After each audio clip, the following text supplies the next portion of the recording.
Hey, Geekscapists, welcome to a brand new Geekscape podcast. I'm Jonathan London, your host. If this is your first Geekscape, well, where have you been for the last 15 years? No. We are not going to start this show with shaming you for not knowing about Geekscape. It's totally cool. And I imagine a lot of you have not heard of Geekscape because our numbers have been bananas in the last month. This is a show that, as far as the downloads go, we've quadrupled in the last month. I don't know what that is about. I really don't. But if you're doing word of mouth, if you're sharing this with your friends, if you are telling your friends to subscribe, if maybe you're watching this on YouTube and you've become a podcast listener on any podcatcher that we're available on, all those things have really, really helped. So if you're watching this on Facebook, Twitch, YouTube, or I just added my LinkedIn. Maybe you're watching on LinkedIn. I don't know. You're a business professional or you're looking for a job. I don't really know. Maybe you're watching this on Twitter. If you're watching this, I love having you. Hit a share button, hit a subscribe button, whatever you got, and be a part of this next week. If you're listening on the podcast app, which is where a lot of you are, I really do appreciate it. Hit whatever share button you've got on your podcast app. Share Geekscape with your friends, and just know that there's a ton of awesome stuff coming up in the Geekscape. We have got some new shows. I went to hang out with the $2 late fee guys. They're new to the network. $2 late fee celebrates all this 80s music and film.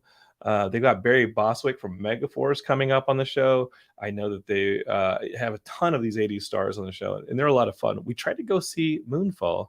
The projector broke. I ended up watching Scream. I enjoyed it. But if you want to hear more about it, you probably should go over to the Horror Movie Night podcast over here on Geekscape. They're a good one.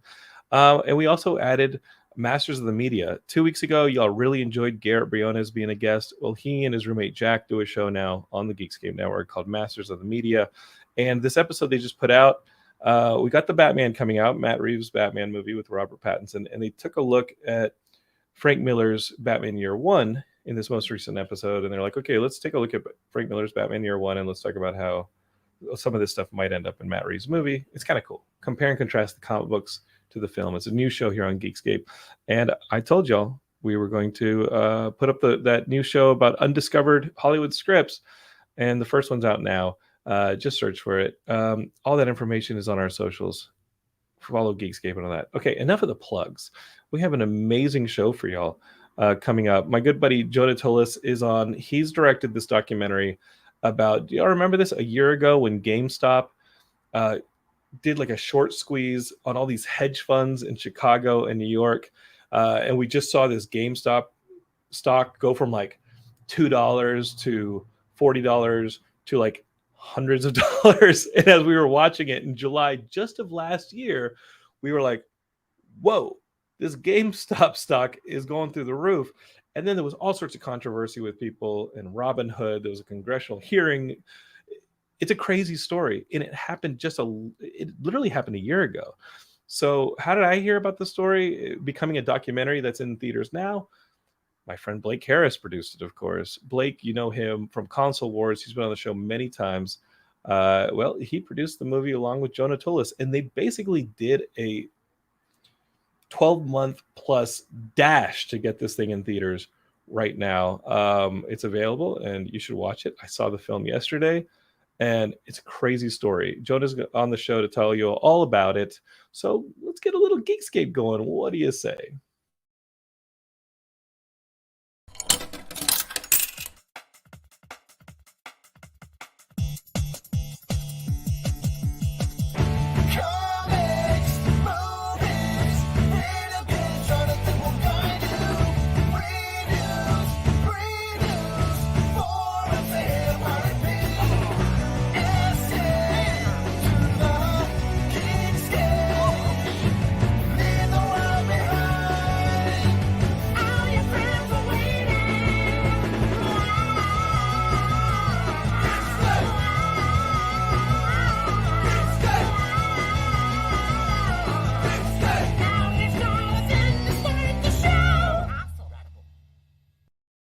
Hey, Geekscapists, welcome to Geekscape. Thank you for joining us. If you're watching live, well, this is like 2 in the afternoon here in Los Angeles. But if you're listening on the podcast, which the majority of you are, maybe you're out there on a run, or you're at work, or you're driving in your car, however you're listening to Geekscape, I'm just glad you're with us because we've been putting the show out for free for 15 years. And all we ask in response, or in return, I think is the term. I think that's it. All we ask in return, let's get into your hosting gear, Jonathan, is you share the love.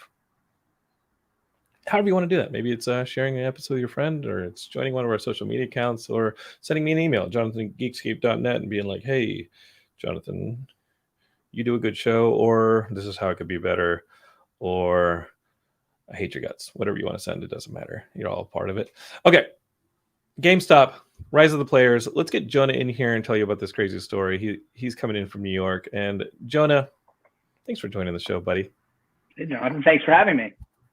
I like seeing New York through your windows. Those of you who are listening, you can't see it, but I have a fond memory of living in New York at this time and being like, you know what, when's this cold gonna go away? And then it doesn't go away till April. But it's nice to look at.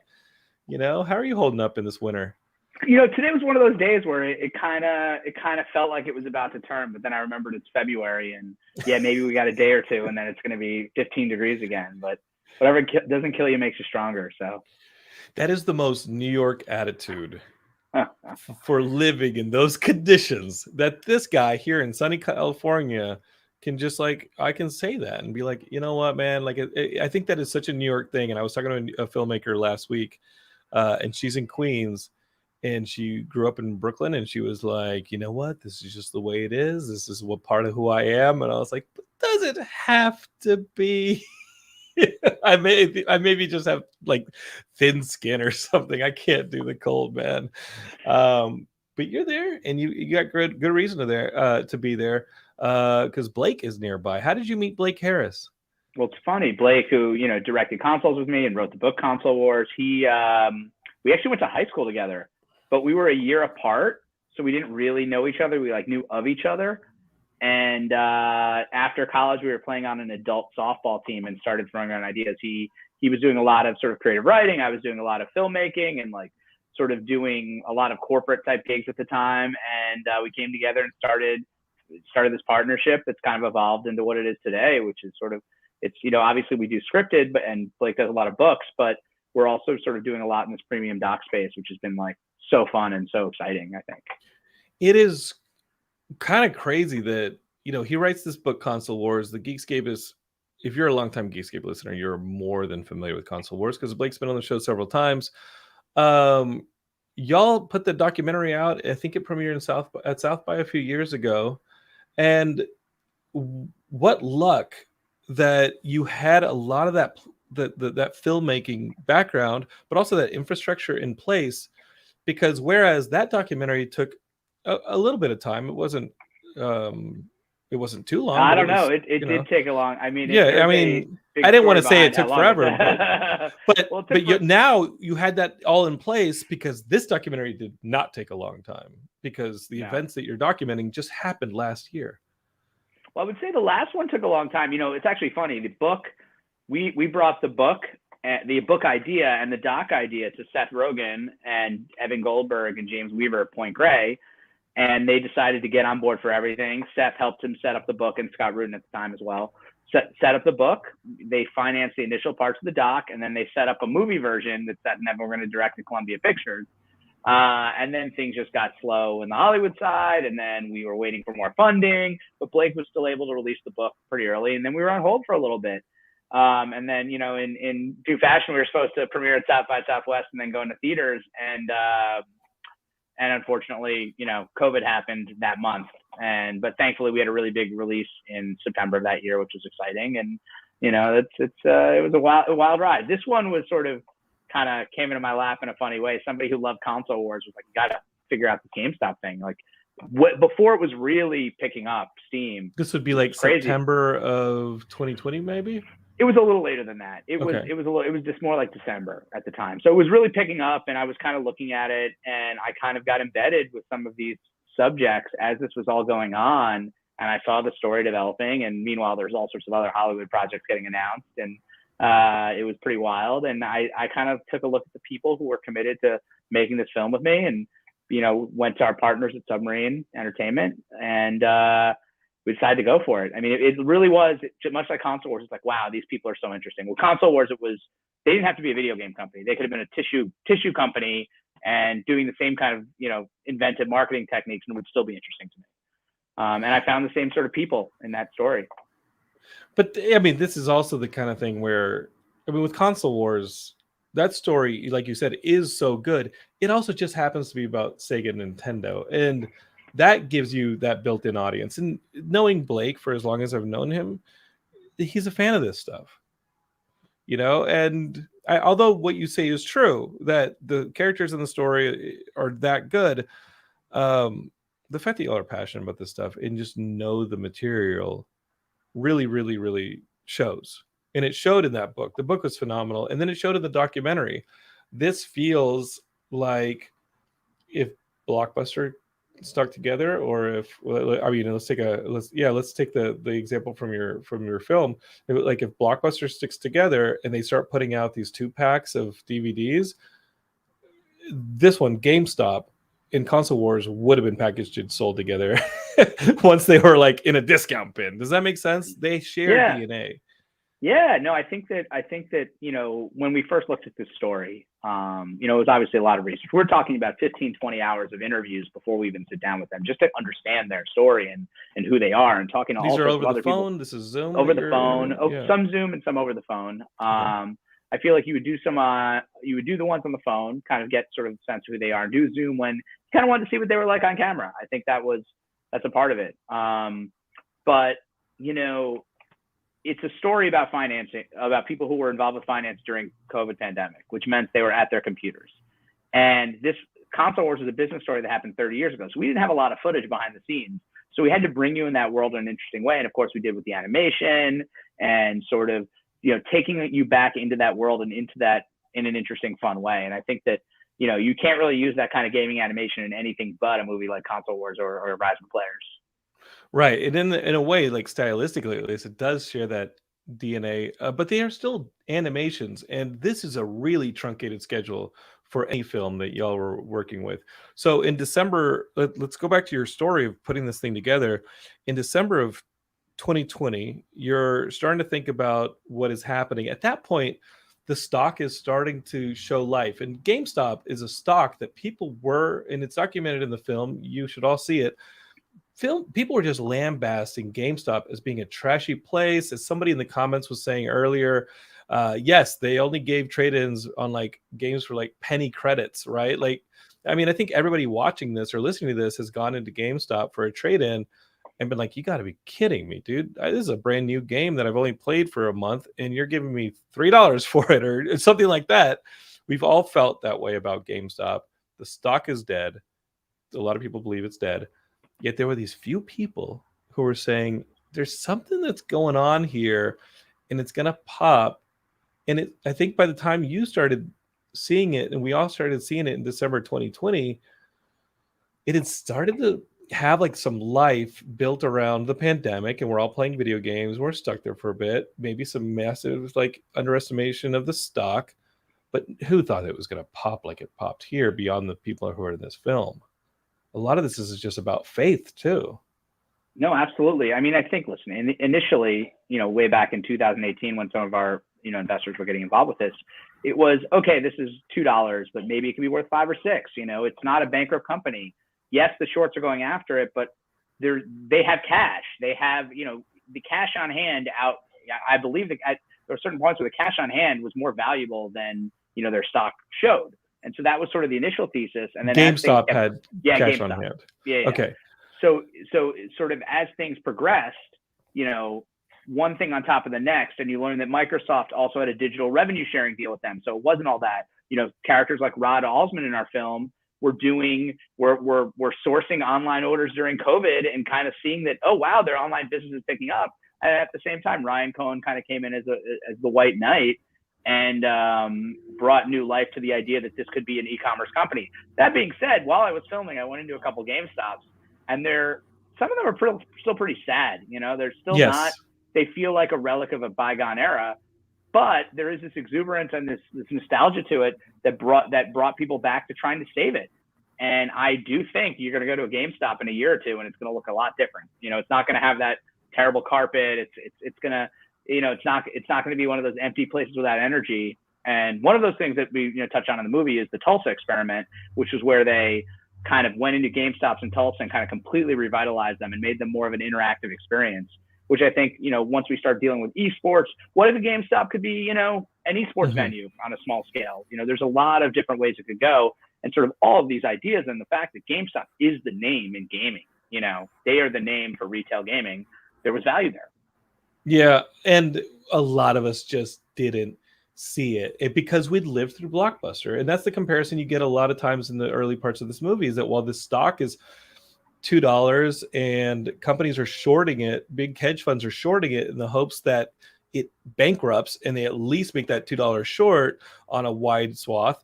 There is that thing going on, the pandemic, the e-commerce, the PS5 and Xbox One being really, really hard to find, but every single console they're selling.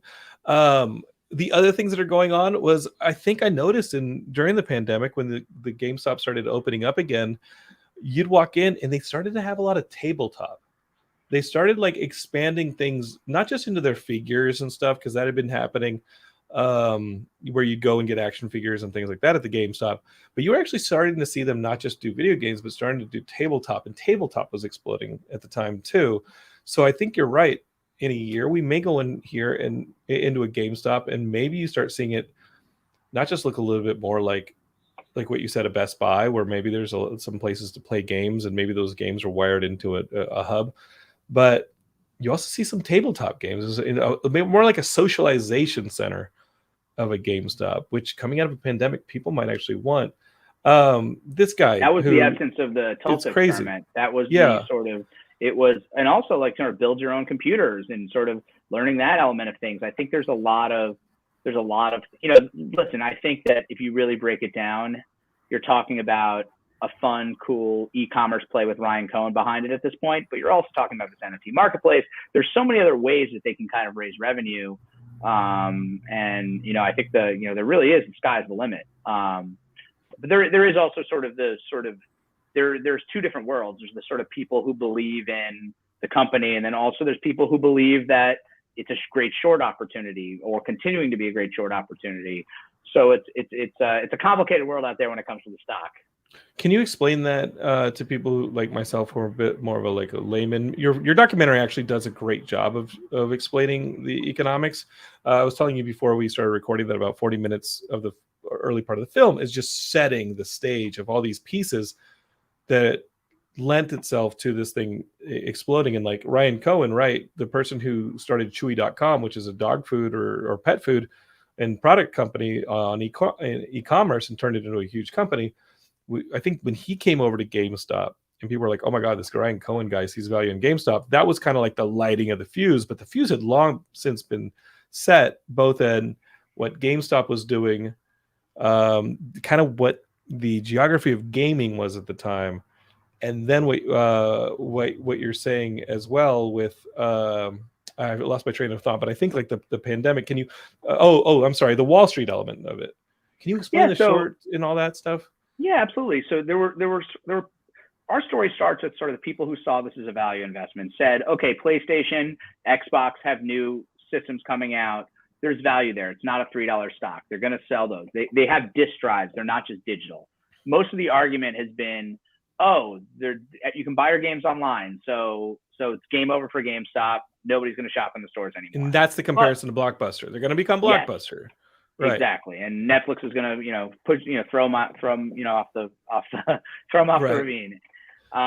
But what happened is, so they saw the value in that, and they saw that there was another console cycle happening. At the same time, a lot of our subjects started to realize that these hedge funds were heavily short GameStop, and what that means is the hedge funds had basically bet against the company, and them betting against the company, they basically bet against it, and by them betting against it, they are almost pushing the stock further and further down. And it got to the point where, you could borrow a certain percentage of stock from sort of brokers and stuff like that. And in a somewhat synthetic way, there was almost 140% of the stock was shorted, which meant if there was any sign of it going up, Ryan Cohen or whatever, these shorts were going to get blown out of the water and the price would go up, and then they would be forced to sell because the price would go up so high. There's a lot of controversy over whether it was technically a gamma squeeze, which is a bit harder to explain, a short squeeze, or whether some people even believe there was no short squeeze and that the price increase was all based on retail investors getting involved. But the evidence does suggest there was a short squeeze. I can't say what's going to happen in the future, but basically that short squeeze happened because of three things. You had people who believed in an undervalued company, the shorts believing it was dead and they were going to continue to pound it down into the ground to bet against it per se. And then you had Ryan Cohen come on, which helped shoot up the price. And sort of then you had sort of the Wall Street bets and online community come on to really keep buying and raising the price along with Ryan Cohen. And as that price went up, these hedge funds had to sell off their shares that they had shorted or sell off their positions. And they lost billions and billions of dollars. Yeah. Which is nuts. And we watched the stock. I mean, at the beginning of the pandemic, this stock is $2 maybe. Is that right? And then in that September, $2.80. You're talking about it was nothing. Right. So you could have bought hundreds of these things, thousands of these things, and the people that you follow in the documentary are buying in mass on this stuff. One of them is a financial advisor, and for his clients in the Midwest, they're farmers, they're blue collar people. He's putting the bet into the GameStop because he sees exactly what you're saying. Maybe, if I just buy a bunch of $2.80 stocks, if this thing just goes to $5, which is probably going to happen with new consoles from Xbox and Sony coming out, it's probably going to happen that this thing goes to $5. I'll make Jerry down the street some money so that he can breathe a little easier because he has a farm, right? You got this financial advisor as one of the characters in the film, and none of them could have imagined that this stock was going to hit $40 and then go into the hundreds. And they're buying these things for $2.80. We all looked up. Oh, sorry. Matt Kelly just added a show to the Geekscape network. That's what that siren means, I guess. I was going to say, I'm the one in New York and the siren's going up on your end. Oh, yeah. Geekscape that's a Geekscape network just getting bigger. That's the inside joke here because Matt is adding shows at such a pace. So did you, when you get this idea in December, you'd seen kind of like that September, October Ryan Cohen boost where three of these things had been triggered and the stock went to what point? At what point in December of 2020 did you start thinking, hey, maybe we have a movie here? Listen, I don't think we decided we had a movie till February. I think that, I'd been hearing about this from sort of a quirky friend for almost all of the year of 2020.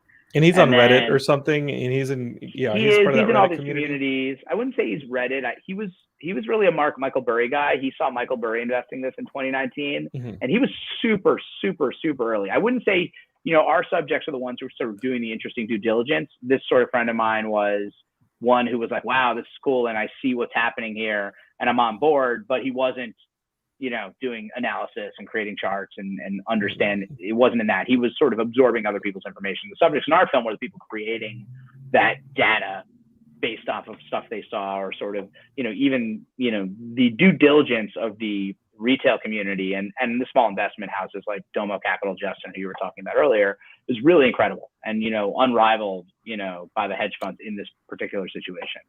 I loved that sequence of the movie where you realize that this community of Redditors or people who are watching on streams, they're sitting at home, like you said, in front of the computers. And in the process of doing that and having this community of X number of people, they're able to do the research and analysis on this stock and on the marketplace better than the hedge funds can. There's just more of them, and they have time on their hands during the pandemic.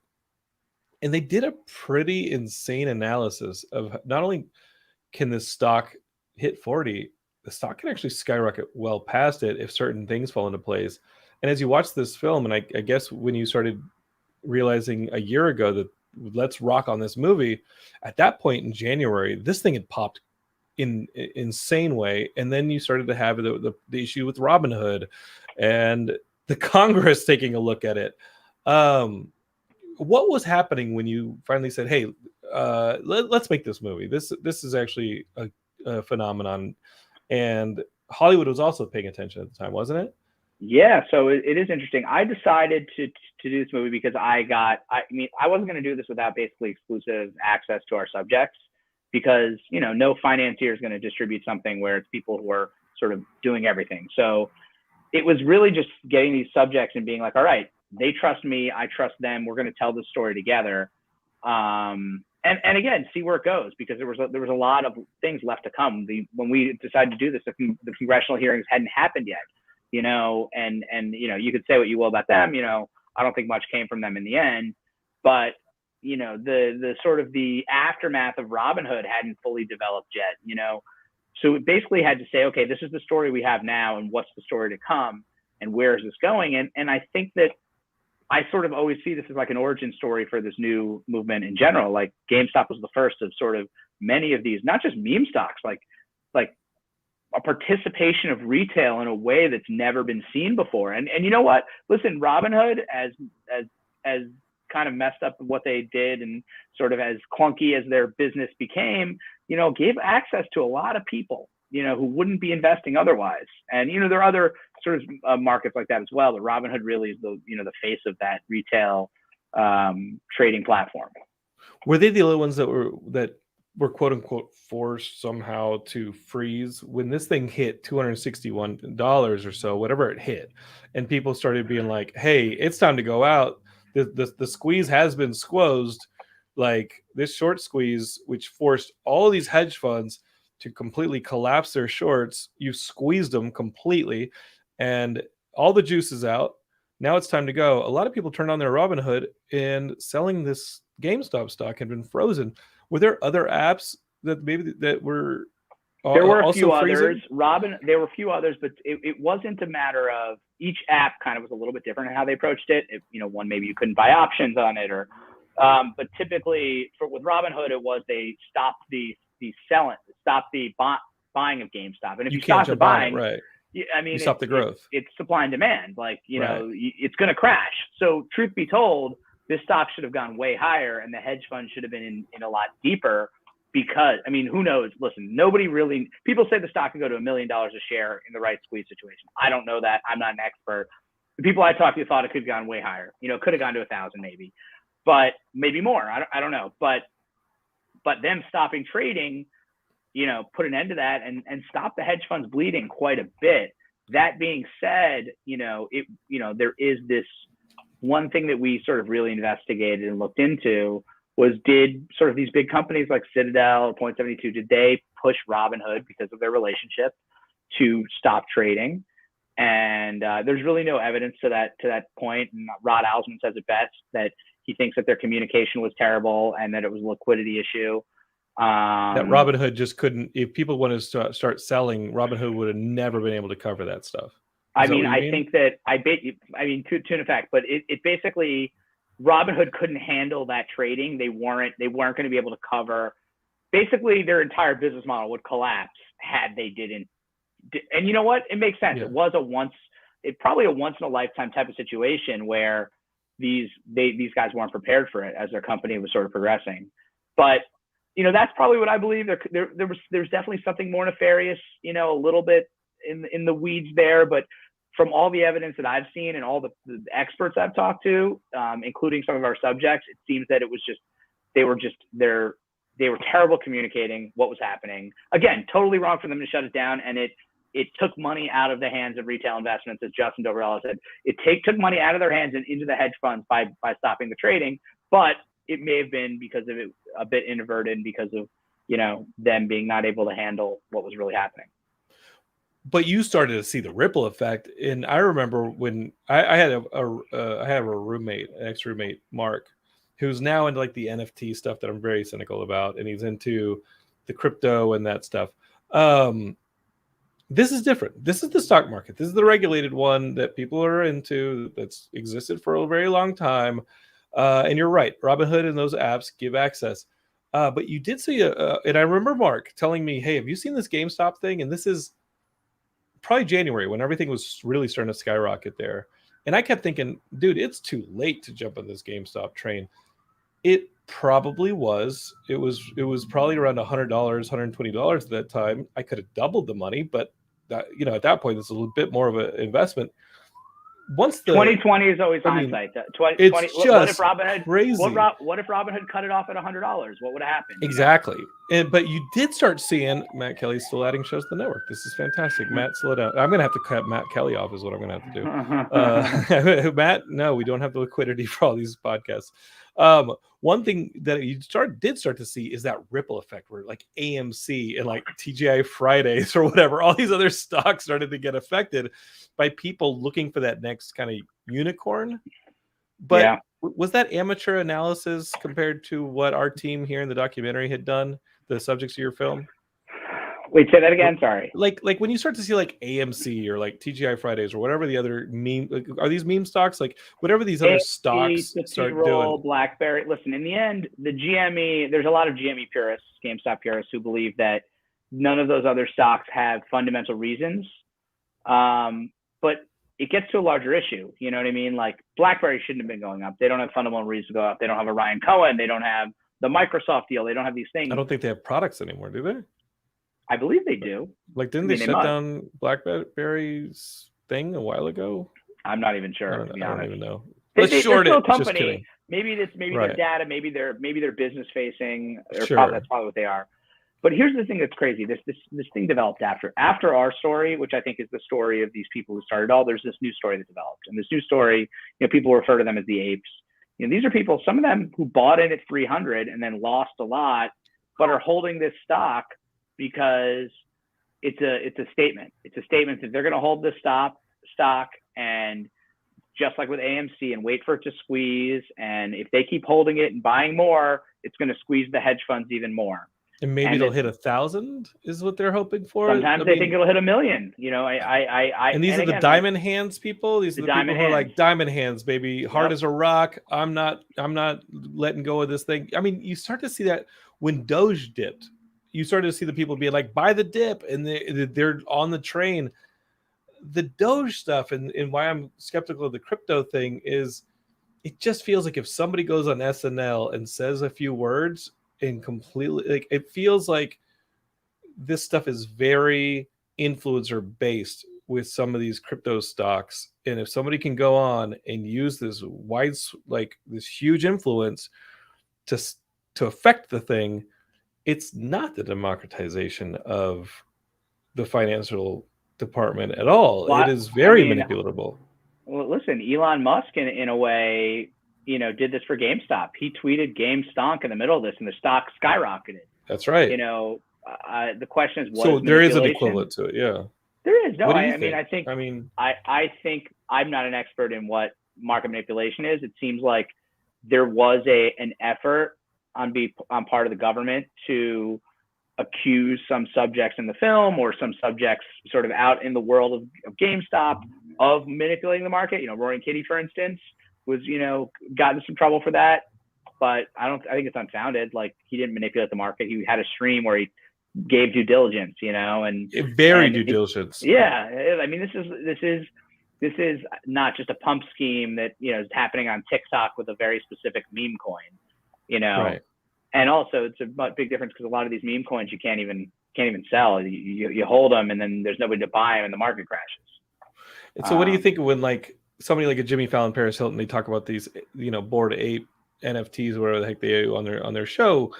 Like a part of me, and the cynic in me, because I'm not, again, I've said it, I've gotten criticism from the audience before on the whole NFT thing. They called me a boomer, Jonah. They called me a boomer. I'm barely even Generation X, like at this point. I'm like a year off from not even being Generation X.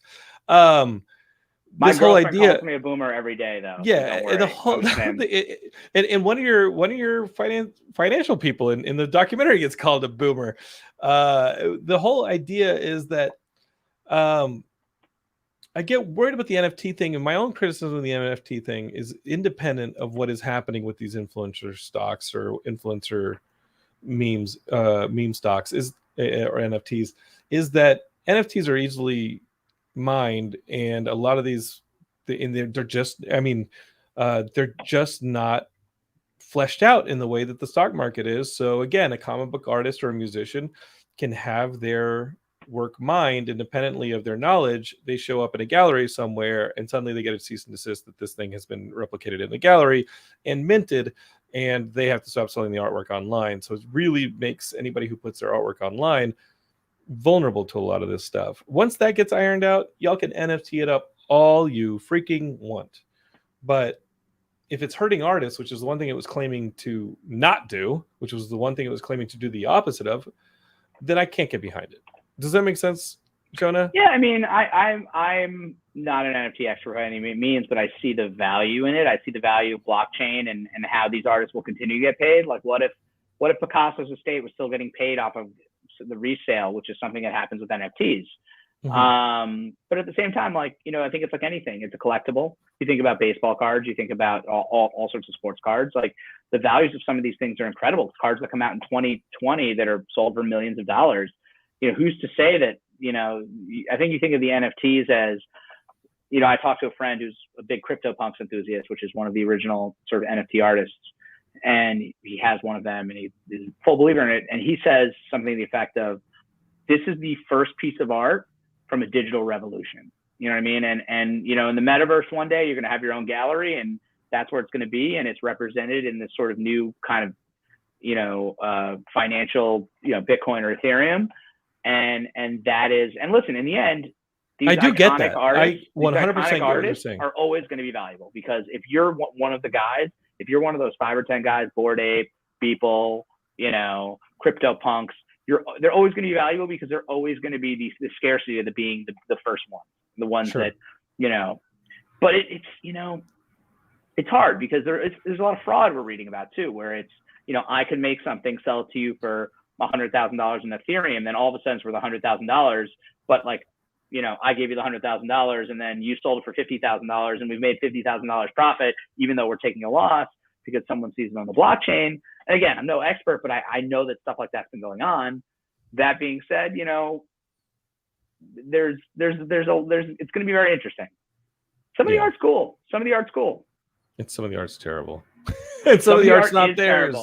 I'm watching this artwork and I'm like, that's barely artwork. Like, that's horrid. That's somebody figuring out an iPad. No. Beeple's stuff is cool. Like, it is cool. It is exactly what you'd expect, like, these cool NFTs to be. I'm down with that. Like, like collections of just, you know, intergalactic sci-fi. Like, it's cool. So with the stock thing, and we're talking about, like, there's no manipulation that doesn't happen. These hedge funds, like, the whole community, and I feel like GameStop was the beginning of things that did turn into crypto and NFT, and this whole to the moon revolution of, like, we're going to diamond hands this thing, we're not selling, we're all in this together, and as long as we're all in this together, we can take it to the man being represented in your film is like these hedge funds. And it feels at some point like this is a little bit of the pitchforks thing, or it's like, you know what, these 1%, 0.0001% really, like, we're going to take them down. And you start to see those marches on Wall Streets and things like that. You have a portion of that in your film. How much did you document of that whole thing? Because it feels cyclical, right? Like, we used to have the 99% 6 years ago doing this. Now it seems like every 5 years we have these marches on Wall Street. How much did you document that whole thing? Was that late in the film? I thought about it a lot. I mean, I think that, you know, listen, the Occupy 2.0 that's happening, Occupy Wall Street was a movement that we all understood what it was all about, but there was no end game to it. There was no, okay, so what do we want? Down with the hedge funds, down with the financial system, Goldman Sachs close their doors. That's not going to happen. If Goldman Sachs closes doors, like, it's going to send ripples that, you know, change everything. Collapse. Regulation, that could happen, but there was no regulation. There was nothing. And we saw a lot of that happen in the pandemic, and people are being left with the bag right now for a lot of these places collapsing. Yep. Or being dented in the pandemic. I think Biden's doing as well a job as possible to try and figure out and navigate this thing, because that pandemic hit things across the board. We are literally a country trying to pick itself back up and get the gears moving again. Well, Blake always says, you know, this story would not have happened if not for COVID. And I think he's right in that. Agreed. COVID put people in their homes. It gave them something else they need to do. A lot of it, the stimulus checks too, really, I think became a lot of people's investment, money as well. So you got 1,200 and you put it all in GameStop, huh? Yeah, I think a lot of people did that. Jen, as one of our subjects, was out of work at the time, and she was able to put all her savings into stuff like GameStop because she was getting an unemployment check that she wouldn't have normally got otherwise. It was a big boost. In a sense, I guess, the government stimulated the economy by giving money for people to invest on Robinhood and all this stuff, which is really crazy if you think about it. Also, crypto, the value of crypto has gone up over the past few years, and people are taking those crypto monies and they bought that dip of COVID. And I think a lot of the people who made real crazy money on GameStop were people who brought that money in from crypto and saw an opportunity. I remember that money got deposited in my account, and like 3 hours later, it was gone because I had to get a root canal. Oh, no. I was waiting in the dentist's office, and I was like, "Oh, thank God I got that stimulus because I'm about to get a root canal." And I walked out, and I was like, "There with the stimulus, I could have put it in the game, Stong." I put it in my freaking teeth. Yeah, don't eat candy, Geekscapists. What about don't eat sugar? lot of shares when it was at $3 a share? Yeah. But the thing that's interesting is, so we talk about the previous the Occupy Wall Street, and The Big Short was an incredible movie. Okay, incredible movie. When you think about The Big Short, all of these different characters who had sort of discovered this thesis per se that the housing market was going to collapse, they were all separate. They weren't overlapping. They were all doing their own thing and discovered it separately. What was interesting about this is, because of COVID, all of our people in this story were talking online, and they were sharing research. Like, financial people don't typically share research. It's all proprietary. So I always thought of this as like, oh, this is The Big Short, but these people all happen to come online and become friends together. And that was probably the thing that got me the most interested in the story. It's like, oh, wow, Big Short, one of my favorite movies. I see the story. This doc is similar in a sense that you have these people from all walks of life who are finding the same idea, the same thesis, and they're actually coming together. And that was really special, I thought. There is a heart in this film that I told you early on before we started that about 30 minutes of this movie early on is laying those pieces. And that can be pretty dense information, Geekscapists, but Jonah does a great job of laying this out.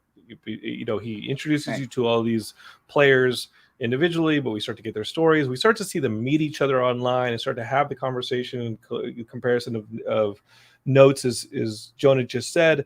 The animation helps. The filmmaking is really strong on this stuff, dude. You did a really great job of parsing the information out even for a dumb like me, parsing the information out in a way that it was manageable for the audience. You then get to a couple sections where we get to learn some of these people better, right? Jen goes through something really scary, and then the human stuff gets taken to another level. And you're just rooting for them at this point. You're like, you know what? I don't even care if this thing goes to 40. I want this thing to go to hundreds, because we've been with these people for a year and a half of their lives, 2 years of their lives, as they've been narrating. We want to see them win, and there's not necessarily a villain in the film. There are a couple people on the hedge fund side who are prominent. They've been doing the same job they've always been doing. And they say, hey, that's my job. On this one, I was massively wrong. But I think he did a pretty good job of parsing the information out, giving us a human element, and doing it in a digestible way for it. So Geekscape is if this is a movie that interests you, don't wait for the VOD. Like, it's in theaters now. Maybe you'll get it to VOD. I don't know. Don't wait. I told somebody this morning, they said, where can I see it? And I said, you got to go to theaters. If you feel safe going to theaters, we're doing pretty good, Geekscapists. Keep wearing your masks. I think this is a fun one to watch. I really enjoyed watching it in theaters. Like we have a big, bold score by Jeff Beal. Jeff Beal, if you don't know him, is a multiple Emmy winner. Way back, he's done some of the top docs, Blackfish, and recently Biggest Little Farm. And, he also did the music for House of Cards. He created that beautiful, bold House of Cards theme. And one of my all-time favorites, he did the music for Monk, and Console Wars, of course. But yeah. That big House of Cards, orchestral thematic music you see when we bring on these sort of villains, the hedge funds. Even though it's arguable, hedge funds, as a concept are a bit villainous, but we also forget that like oftentimes they're managing the money of like pension funds and like yes, it's their money. The state teachers and things like that. Yeah. Yeah. So it's a more complicated issue. But that being said, like the hubris that some of them acted with was pretty shocking in the case of GameStop. And being from New York, I don't think they're all Bernie Madoff. No. No, well, I mean, Bernie Madoff is another thing altogether. Yeah. But being from New York, you come across different hedge fund people over time, and I've known people at a lot of the big hedge funds, and no one at the highest levels, but they're just really just trying to make their money before they eventually get fired for not making money. It's a rat race. No, it really is. It's I know. I had a friend who was on Wall Street. Millions of dollars. 30 years old, making millions of dollars, but like they're about to get cut off at any time. You know what I mean? And the amount of regulation they deal with is a lot. It's just it's a crazy world. But in this particular case, these hedge funds acted with such incredible hubris that it's pretty hard not to dislike them. Although as much Andrew Left, who sort of was painted as the bad guy, in our film. I didn't want to say that. I mean, he was pretty brave for being in the film. Yeah, you know what? Yeah. When we talked to him, we decided, listen, I think it's important to have all sides, and you're not going to get Melvin Capital talk. These hedge fund guys have no value. There's no value for them to talk to you. They're just going to keep doing what they're doing. Someone said something to me recently. It's like, oh, well, Gabe Plotkin didn't make $700 million this year. He only made 150. And it's like, well, I guess that in the grand scheme of things. But Andrew Left, and we only wanted to talk to him if he was going to be honest and really tell us how it was. And if you watch the movie, he really does. Some of the things he says, and we try to let him present his point, and I think we do. But he's really funny and charismatic, and I think that I think it was very interesting to see his perspective, despite coming in and saying literally the first line being like, oh, we're bad guys, we're evil. That's what people think. But we also show Tom Barton, who's a short seller or has a short selling history past. And, he kind of tells you sort of what short selling used to be. It used to be you bet on these companies that are frauds because, hey, it's much easier to bet on a company that's a fraud and is going to bankrupt, or bet against rather, than bet on a company that, potentially could go up. But what was the ratio like on your footage? Like how, because you had such a truncated window for you and Blake to make this movie, like a lot of it's in the movie, isn't it? Well, I would say so.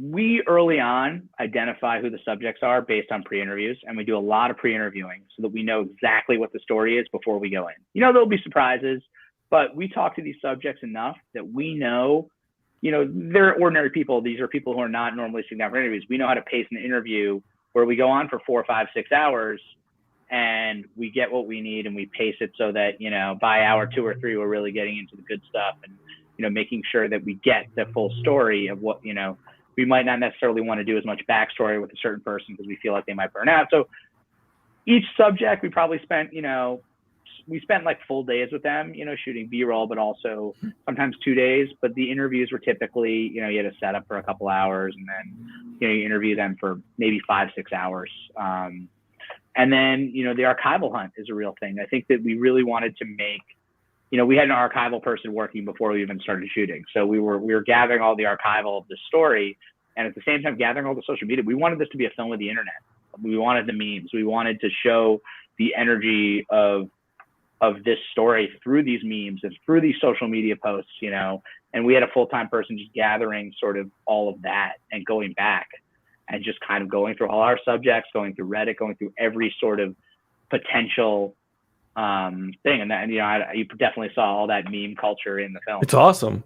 I mean, it's part of the humor of the film. Like, you laugh out loud at some of this stuff, but I mean, it's also stuff that you literally saw yesterday. That's how aggressively quick you guys made this movie.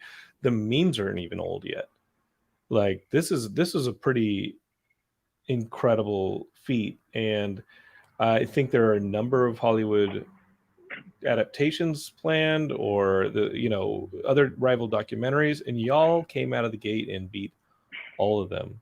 That's insane. Yeah, it wasn't about racing. I mean, it was our distributor kind of set a deadline for us, and it kind of got us excited to do it fast and do it efficiently.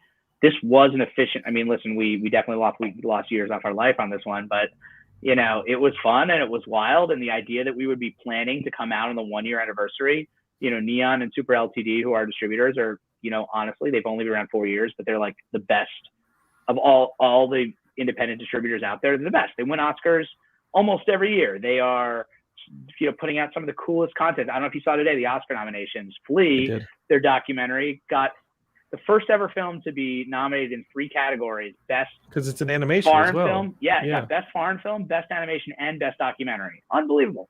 Who else would do that but Neon? And it's pretty awesome. And yeah, they're incredible. And so they basically, you know, they're a little bit scrappier than some of the streamers, and you know, we had other opportunities, but there was like we had to go with them, and they were able to make the deal. You know, typically a Hollywood deal could take 4 or 5 months to do. They made it quickly. They let us go right away, but in return, they wanted to try to get it out on the 1-year anniversary because they are great marketing people, and we did it. And we did it at the highest level. I mean, you know, if you look at that animation, obviously you typically couldn't make in that level. We had, you know, one of the best composers in the game. You know what I mean? And we really crafted this in a way that, you know, it's a film that takes 2 or 3 years, I think. But we had a team in place. We used almost the exact same team of Console Wars.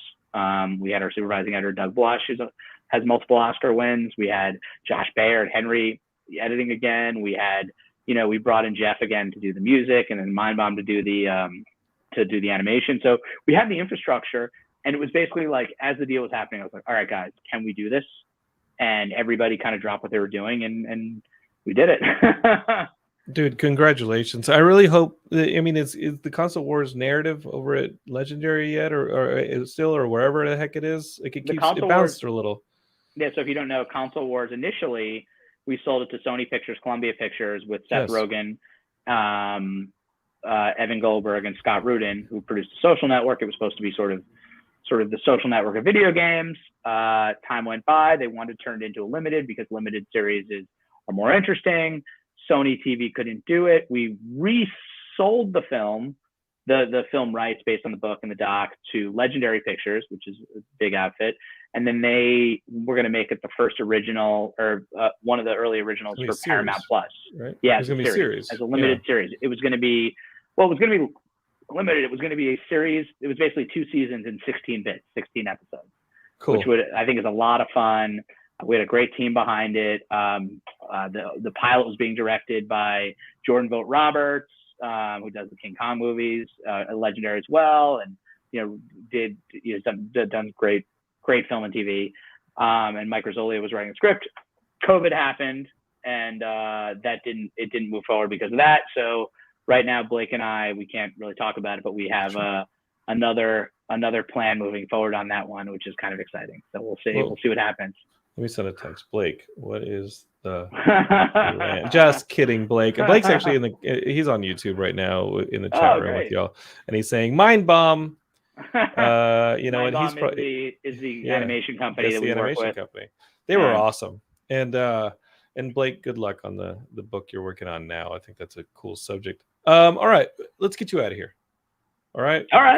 Go, let's get you out of here. You got anything else? No, you got to go make dinner. You're on a different time zone. You notice how it's got dark behind me? It's got dark. Geekscape, you need to go out and find this movie. It's called Gamestop, Rise of the Players. It's about people like you who, you know, if you've discovered Geekscape, you probably spent some time on the internet, some time on your phone, looking at sites like Reddit and social media and all this stuff, and buying up the memes and the stocks and all that stuff. I'm a boomer. Don't talk to me about it. But this is a movie about y'all.